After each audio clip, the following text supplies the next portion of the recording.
Spider-Man 3, that's right. We've gotten to that point in this series. Oh boy. This was really the first time you could tell that Sony had gotten their hands way too involved with this project. But hey, at least they didn't do it again. I remember being at the 12 a.m. release of this movie with my friends. We were in this packed theater. Everyone was so excited. Everyone was still riding the high that was Spider-Man 2. And when it ended, I walked out of there with my head hung really low. This was one of the most disappointing movies I've ever seen in my life. Now look, this isn't Batman and Robin bad. It's just a massive letdown. So let's talk in depth about Spider-Man 3. Spoilers, of course. The strange thing for me about Spider-Man 3 is that the things I dislike the most about it actually aren't the story inconsistencies and the script problems, because those are problems where you film your movie and then you watch the final cut and you're like, oh my gosh, all these things I did wrong, I wish I did that differently. Those mistakes happen. My biggest issues with Spider-Man 3 revolve around what I've come to call the WTF moments of Spider-Man 3. These are things that don't make sense that happen throughout this movie. Things that if anyone had just tapped somebody on the shoulder and said, hey, that's stupid, don't do that, they could have avoided it. Like this part, for instance. There's a change in the silicon mass. Yeah, it's probably a bird. It'll fly away when we fire it up. Really? A bird. Penny, why does she have a locket of herself? She gives her dad a locket, and it's a picture of her. What kid carries a locket of themselves?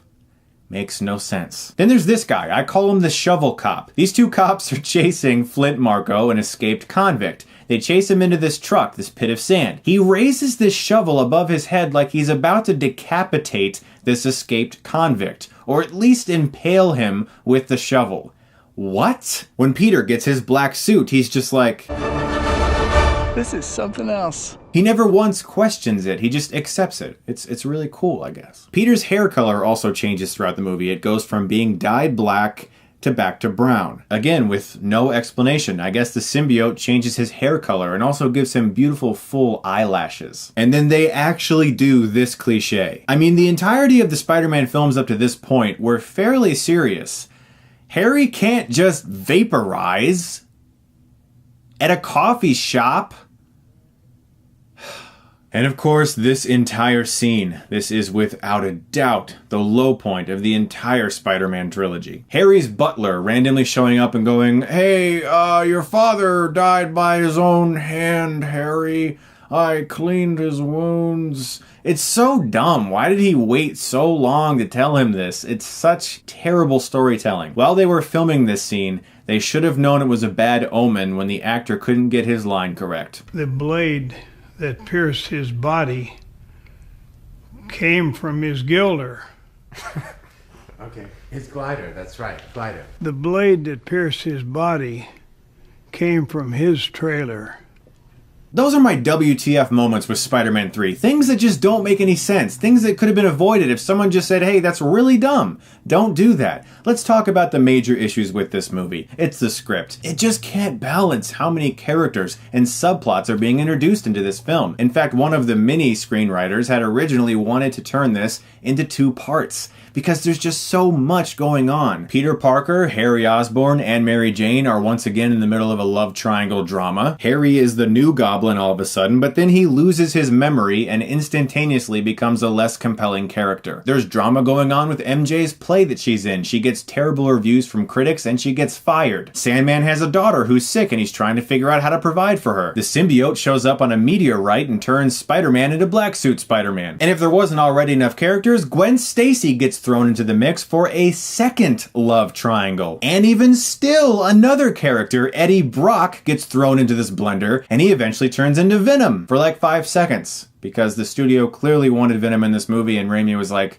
fine. Plus, Aunt May's involved with this movie, and they try to give another subplot that Sandman is actually Uncle Ben's killer. This movie is a scatterbrained mess. One of the things about this movie that surprised me so much is the CGI. The first 2 films were not over-reliant on it, especially the first film. It was there, but it wasn't used as a crutch. Spider-Man 3 most definitely uses it in that way. There are so many fully rendered digital human faces that take me completely out of the movie. It didn't work for me in 2007. It definitely doesn't work for me today. And the green screen early on in the scene with Harry attacking attacking Peter is unforgivably bad. Now, like I said, this movie isn't Steel starring Shaquille O'Neal. It's not that bad. It's not Fant Four Stick. There are aspects of Spider-Man 3 that I enjoy, so let's talk a little bit about those. The birth of Sandman. The sequence is beautiful. It has a great score by Christopher Young, who replaced Danny Elfman. It's all visual storytelling with no dialogue. I like Peter in the church tower ripping the symbiote off of him. Kirsten Dunst in the entire film. She's the only character that isn't an oblivious idiot, and her performance is very good. Bruce Campbell in the French restaurant scene, his third cameo in the Spider-Man series. He's excellent and really funny. I love this line. See you, chump.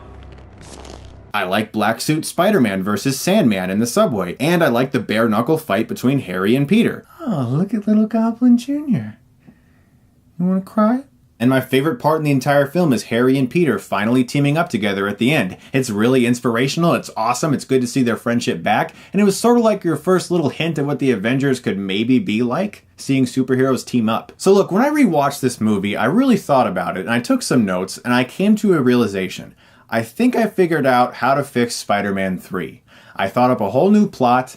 Here it is. Completely remove Sandman and Venom. That would get rid of the black symbiote, the stupid Topher Grace stuff, and the stupider dance stuff. Make the main villain of this movie Harry. The entire series has been building to this anyway. The first film is Harry completely jealous at Peter because Norman is showing Peter gratitude and treating him like the son he never had. The second film, Harry's even more pissed at Peter for not letting him know who Spider-Man is, and of course at the end he realizes that Peter is Spider-Man and discovers all the goblin tech. The whole series has been building to this. Let Harry be the villain of this entire film, and of course, scrub the stupid memory loss idea. Also, don't include Gwen Stacy. There is no reason for another love interest. Just have MJ be there supporting Peter. There doesn't have to be any more relationship drama. We've already had 2 films of that. Quit making Peter so oblivious at everything. He's constantly telling MJ, just get back on the horse. It's gonna be fine. You know, you just have to believe in yourself and blah, blah, blah. It actually makes him a little unlikable that he is so oblivious to everything going on around him. In the finale, rather than Harry and Peter teaming up to fight some random villain that suddenly appeared, have them be in a vicious battle with one another. Towards the end of it, Peter is absolutely railing on Harry. He beats Harry to almost near death, to a pulp. And the only reason he doesn't kill Harry is because MJ stops him at the last second. Everyone collapses. They're staring at each other. Harry is nearly dead. This dark rage is boiling within Peter. And Harry in that moment has a realization of what he's done, and that he was on the wrong side of things. They have a very beautiful, heartfelt conversation, and just when Peter thinks it's going to be okay, Harry takes one of the bombs and blows it up in his face, killing himself. It would be a very sad ending. It would be a tragic ending, but it would be a much better ending and a much better film than what we got, and it would have been much more focused. And the rage that Peter showed in that battle could hint at Venom and Black Suit being in Spider-Man 4, and how that rage could actually affect him in a bad way, and it would have set up that possibility considerably better than him just going around going down, down, down, down, down, down, down. And that's how I think they could have fixed Spider-Man 3. Guys, I don't hate this movie. It's not a terrible movie. There are some good things in it. Nevertheless, I'm going to give Spider-Man 3 a C-. Guys, please stay tuned for my review of The Amazing Spider-Man very soon. You guys are the best. Thank you so much for watching. If you like this, you can click right here and get Stuckmanized.